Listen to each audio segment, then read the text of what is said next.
KBRs. Education beyond proficiency.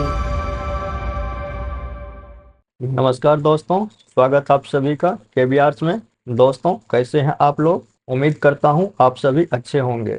दोस्तों, केबीआर्स पर भारतीय राज्य व्यवस्था यानी कि इंडियन पॉलिटी का एक सीरीज शुरू किया गया है। इस सीरीज का यह 5वां भाग है। तो चलिए आज का सेशन शुरू करते हैं। दोस्तों, आज हम लोग इस वीडियो में क्राउन का शासन 1858 से आगे पढ़ना शुरू करेंगे। तो इस वीडियो में हम लोग भारत सरकार अधिनियम 1858 को पढ़ेंगे। दोस्तों, भारत सरकार अधिनियम 1858 क्यों लाया गया, इसके पीछे का कुछ हिस्टोरिकल बैकग्राउंड है। सबसे पहला जो मेजर कारण था वह था 1857 का विद्रोह। दोस्तों, 1857 के विद्रोह से एक चीज तो साफ हो गई कि कंपनी अब इस देश पर राज नहीं कर सकता है। कंपनी के पास वह सामर्थ्य नहीं है कि वह भारत को एकजुट रख पाए। इन्हीं सब बातों को देखते हुए भारत सरकार अधिनियम 1858 लाया गया। दोस्तों, यह एक बहुत ही सिग्निफिकेंट मूव था, क्योंकि इस अधिनियम के द्वारा भारत का शासन अब सीधे ईस्ट इंडिया कंपनी से ब्रिटिश क्राउन के हाथ में चला गया। तो चलिए भारत सरकार अधिनियम 1858 का जो भी महत्वपूर्ण विशेषताएं हैं एक एक करके पढ़ते हैं। दोस्तों, भारत सरकार अधिनियम 1858 का जो पहला विशेषता है कि इस अधिनियम को भारत की अच्छी सरकार के लिए अधिनियम act for good government of India के रूप में जाना जाता है। क्यों? क्योंकि इस एक्ट में कुछ ऐसे प्रावधान थे जो कि उससे पहले जो असंतुष्ट भारतीय थे, कहीं न कहीं कंपनी के शासन से नाराज थे। इन्हीं सब नाराजगी को दूर करने के लिए इस अधिनियम को लाया गया था। जो दूसरा सिग्निफिकेंट मूव था इस अधिनियम का, वह यह था कि ईस्ट इंडिया कंपनी का शासन को समाप्त कर दिया, यानी कि द एंड, और सरकार, क्षेत्र और राजस्व की शक्तियों को ब्रिटिश क्राउन को हस्तांतरित कर दिया गया। यानी कि अब जो पावर जो था ईस्ट इंडिया कंपनी से कहाँ चला गया? ये क्राउन के हाथ में चला गया। पहले किसके पास में था? पहले ईस्ट इंडिया कंपनी के पास था। इस एक्ट की जो तीसरी महत्वपूर्ण विशेषता थी वह यह थी कि भारत का शासन अब क्राउन के नाम पर या उसके द्वारा किया जाना था। उसके द्वारा का मतलब है यानी कि क्राउन के द्वारा खुद या क्राउन के नाम पे किया जाना था। उस समय महारानी विक्टोरिया ब्रिटेन की महारानी थी, तो उन्हीं के नाम पर शासन शुरू हुआ था। जो अगला महत्वपूर्ण विशेषता इस एक्ट का था वह यह था कि भारत के गवर्नर जनरल का पदनाम अब बदलकर भारत का वायसराय कर दिया गया। साथ ही साथ भारत का वायसराय ब्रिटिश क्राउन का अब प्रत्यक्ष प्रतिनिधि हो गया। जो अगला महत्वपूर्ण विशेषता थी कि वायसराय सीधे तौर पर भारत के राज सचिव के प्रति उत्तरदायी था। यानी कि वायसराय को भारत के शासन के बारे में भारत के राज सचिव को सारी जानकारी देना इस एक्ट में मैंडेटरी कर दिया गया था। अब भारत के राज सचिव के बारे में हम लोग आगे पढ़ेंगे कि एक नया डिपार्टमेंट, एक नया कार्यालय शुरू किया गया था इस एक्ट के द्वारा। इसमें यह था कि वायसराय भारत के राज सचिव को रिपोर्ट करता था, और राज सचिव जो होता था वह ब्रिटेन के जो संसद थे उसके प्रति जिम्मेवार थे, और भारत के राज सचिव क्राउन को रिपोर्ट करना होता था। तो इस तरह से आप देख सकते हैं कि वायसराय पहले भारत के राज सचिव को रिपोर्ट देते थे और उस रिपोर्ट को महारानी संसद में पेश करवाती थी। इस तरह से भारत का शासन चलता था। दोस्तों, लॉर्ड कैनिंग भारत के पहले वायसराय नियुक्त किए गए थे। देश का प्रशासन न केवल एकात्मक था बल्कि कठोर रूप से एकीकृत या केंद्रीकृत भी था। 1833 में केंद्रीकरण का जो एक चरम सीमा पहुंचा था उसको कहीं न कहीं यहाँ पे मेंटेन किया गया, उसमें कुछ ज़्यादा चेंजेज नहीं किया गया। जो अगला महत्वपूर्ण प्रावधान था जिसे कि आप लोगों को याद रखना है वह यह कि नियंत्रण बोर्ड, बोर्ड ऑफ कंट्रोल और निदेशक मंडल, ये बोर्ड ऑफ डायरेक्टर, बीओडी और बीओसी दोनों संस्था को अब समाप्त कर दिया गया। इसके साथ ही भारत में दोहरी प्रणाली की जो सरकार थी उसको भी समाप्त कर दिया गया। एक नया कार्यालय भारत के लिए राज सचिव यानी कि secretary of state for India बनाया गया और इसका जो हेड होता था वह ब्रिटेन के संसद के प्रति जवाबदेह थे, यानी कि जो भी सरकार मेजोरिटी में होती थी वहीं और उसी का राज सचिव होता था, यानी कि यदि ब्रिटेन में वह सरकार अपना मत संसद में खो देती थी तो राज सचिव को इस्तीफा देना पड़ता था। इस तरह से भारत का प्रशासन पर पूर्ण अधिकार और नियंत्रण भारत के राज सचिव में निहित था। जो अगला महत्वपूर्ण बिंदु है, इसने भारत के राज सचिव की सहायता के लिए एक 15 सदस्य भारत परिषद काउंसिल ऑफ इंडिया की स्थापना की। जैसा कि पिट्स इंडिया एक्ट 1784 के तहत बोर्ड ऑफ कंट्रोल बीओडी नामक एक संस्था का गठन किया गया था। अब इस संस्था को यहाँ पे खत्म कर दिया गया। बोर्ड ऑफ डायरेक्टर को भी यहाँ पे खत्म कर दिया गया।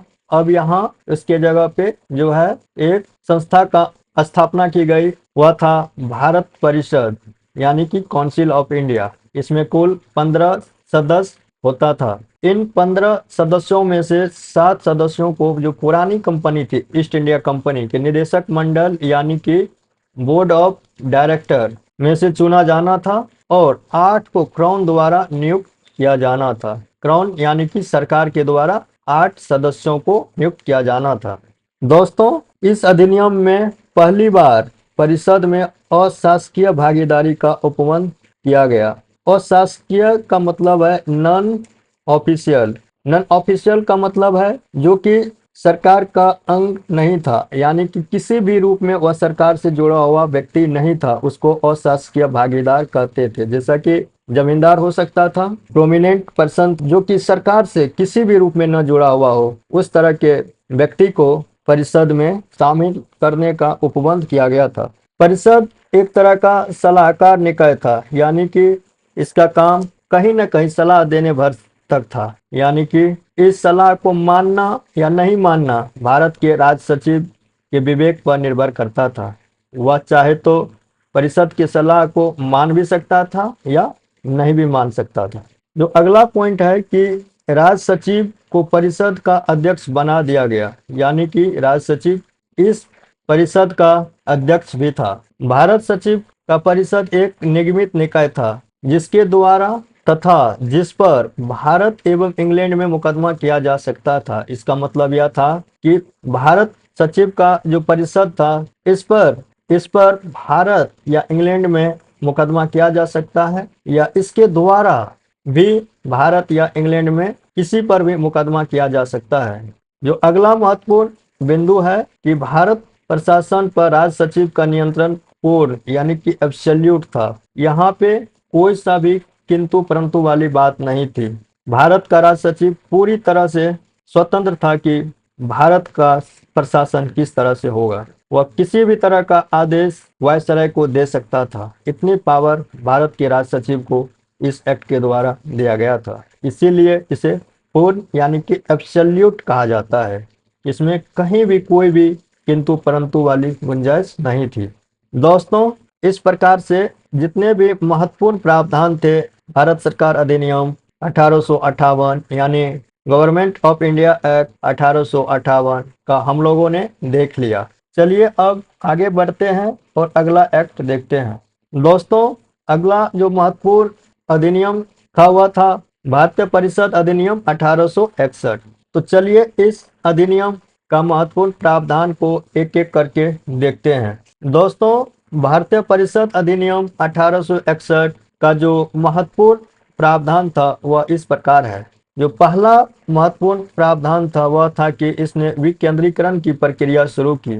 जैसा कि पहले मैंने बताया हूँ कि भारत में अंग्रेजी राज स्थापित होने के बाद 1773 में केंद्रीकरण की प्रक्रिया शुरू हुई थी और 1833 में आकर यह अपने चरम बिंदु पर पहुंच चुका था। इसके बाद 1853 के अधिनियम में इसको एक तरह से कंटिन्यू रखा गया, लेकिन 1860 आते आते उस समय की ब्रिटिश सरकार को यह महसूस हो गया कि इस अधिनियम में कुछ सुधार लाने की जरूरत है। और इन्हीं सब बातों को ध्यान में रखते हुए भारत परिषद अधिनियम 1861 को लाया गया।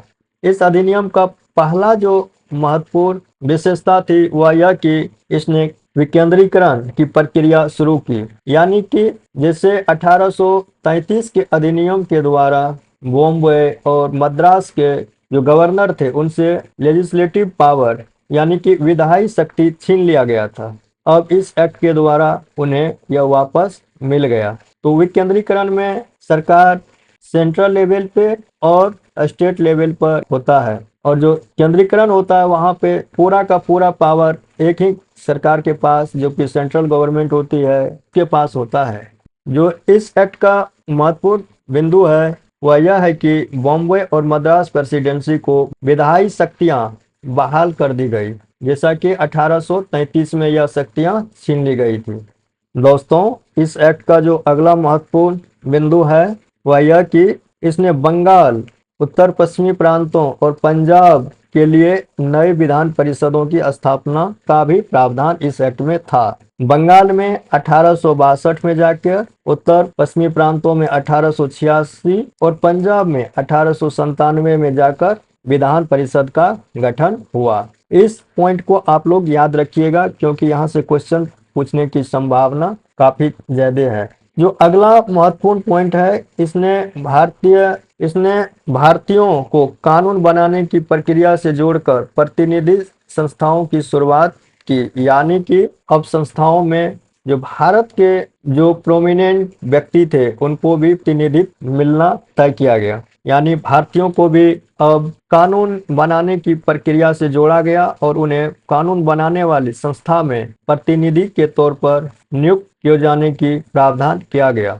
वायसराय की कार्यकारी परिषद में एक 5वां सदस्य के रूप में एक न्यायविद को शामिल करने का प्रावधान भी किया गया। दोस्तों, 1773 के रेगुलेटिंग एक्ट में जो उस समय गवर्नर जनरल कहलाता था, गवर्नर जनरल के कार्यकारी परिषद में 4 सदस्य हुआ करता था। फिर 1784 के पिट्स इंडिया एक्ट के द्वारा इसकी संख्या को घटाकर 3 कर दिया गया। 1853 के चार्टर एक्ट के द्वारा विधि सदस्य के रूप में एक सदस्य को जोड़ा गया। फिर इस एक्ट के तहत वायसराय की परिषद में एक 5वां सदस्य, जो कि एक न्यायविद होता था, को शामिल किया गया। इस तरह से अब वायसराय की कार्यकारी परिषद में कुल 5 सदस्य हुआ।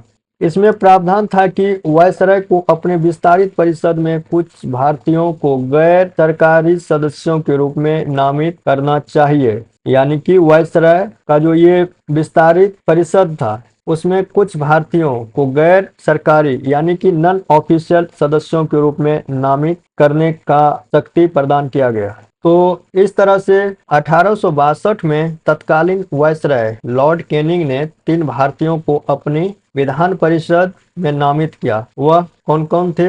इन तीनों को लॉर्ड कैनिंग ने अपने विस्तारित परिषद में शामिल किया था। जो पहला व्यक्ति इसमें शामिल था वह था बनारस का राजा महाराजा सर ईश्वरी प्रसाद नारायण सिंह, दूसरा पटियाला का महाराजा नरेंद्र सिंह और तीसरा सदस्य सर दिनकर राव।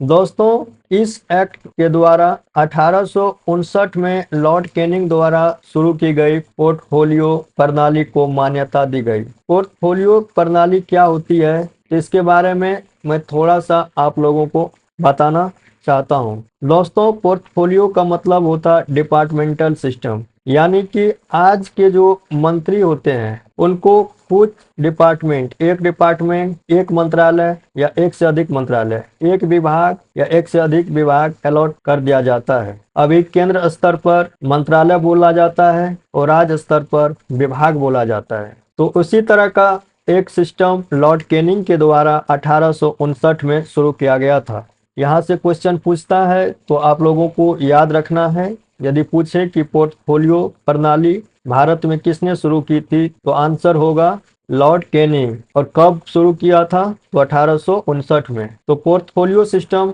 आप लोग समझ गए होंगे कि एक तरह का डिपार्टमेंटल सिस्टम था, यानी कि जो भी वायसराय के काउंसिल के कार्यकारी परिषद के मेंबर थे उन्हें कुछ पोर्टफोलियो यानी कि विभाग अलॉट किया गया था। एक या एक से अधिक विभाग उन्हें अलॉट किया गया था, इसीलिए इसे पोर्टफोलियो प्रणाली भी कहा जाता है। दोस्तों, इसके तहत वायसराय की परिषद के एक सदस्य का सरकार के एक या अधिक विभागों का प्रभारी बनाया गया। जैसा कि मैंने अभी आप लोगों को बताया, उसे अपने विभाग के मामलों पर परिषद की ओर से अंतिम आदेश जारी करने का अधिकार था। जैसे आज के समय में मंत्री जिस भी विभाग का मंत्री होता है उस संबंधित मंत्रालय का वह हेड होता है और उनसे जुड़े फैसले को कैबिनेट में रखते हैं। उसी तरह उस समय में उस विभाग का जो भी परिषद का सदस्य होता था उन्हें यह शक्ति प्रदान किया गया था कि वह अपने विभाग से संबंधित आदेश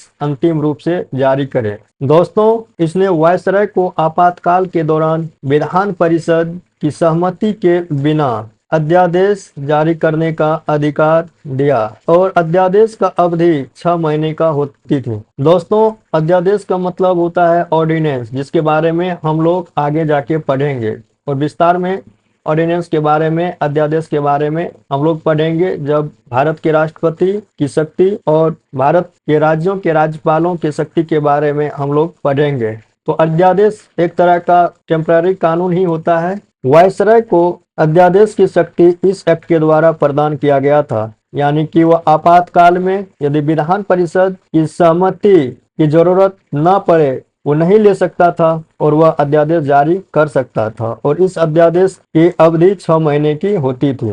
दोस्तों, वायसराय को आपातकाल के दौरान विधान परिषद की सहमति के बिना अध्यादेश जारी करने का अधिकार देना इस अधिनियम का एक महत्वपूर्ण बिंदु था और इस पॉइंट को आप लोगों को याद रखना है। दोस्तों, कुल मिला के ये इम्पोर्टेंट बिंदु था इस अधिनियम का, जिसको कि आप लोगों को याद रखना है।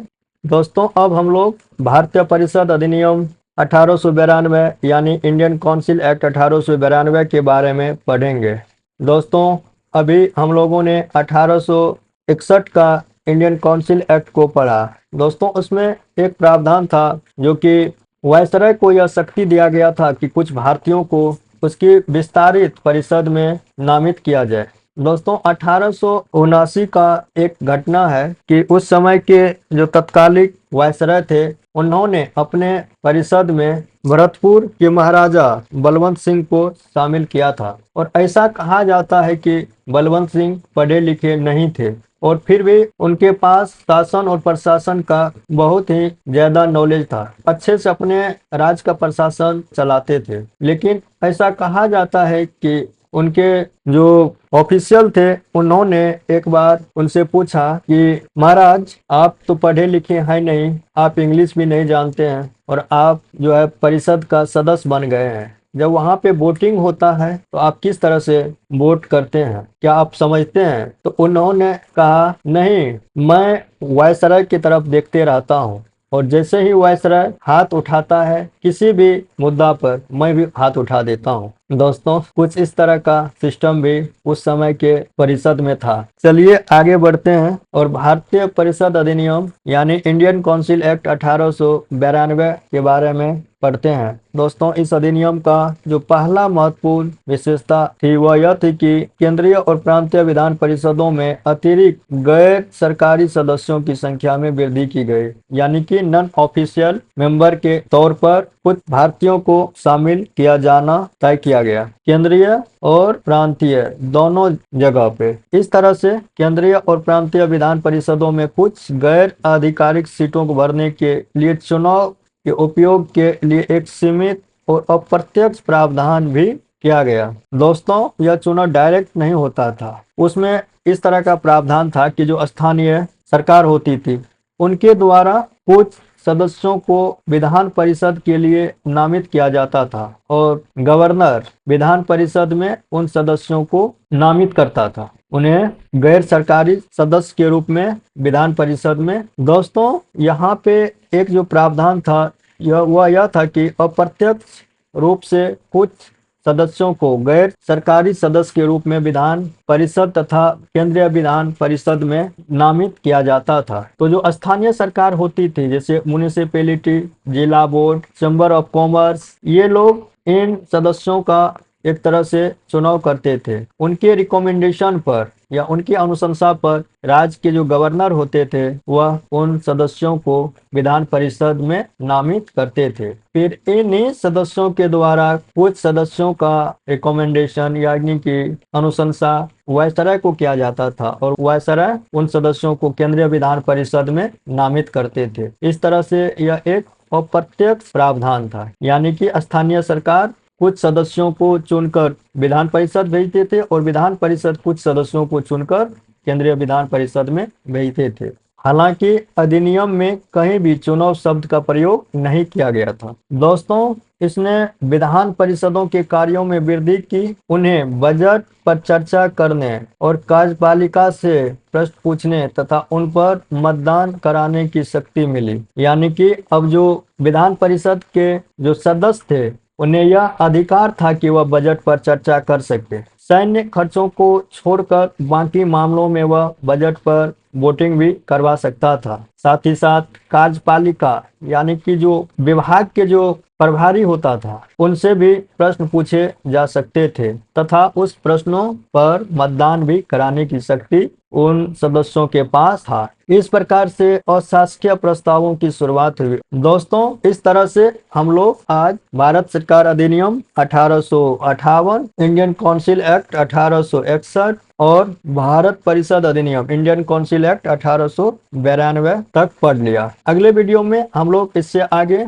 पढ़ना शुरू करेंगे। दोस्तों, इस वीडियो में आज इतना ही। मिलते हैं हम लोग अगले वीडियो में। इस वीडियो को देखने के लिए आप सभी का बहुत बहुत धन्यवाद। अगर आपको हमारा ये वीडियो पसंद आया हो तो कृपया इसे लाइक करें।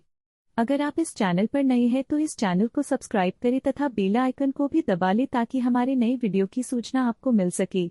और हाँ, वीडियो को अपने परिवार एवं दोस्तों के साथ शेयर भी कर दें। वीडियो देखने के लिए बहुत बहुत धन्यवाद। कृपया अपने विचार और सुझाव नीचे कमेंट्स में दें।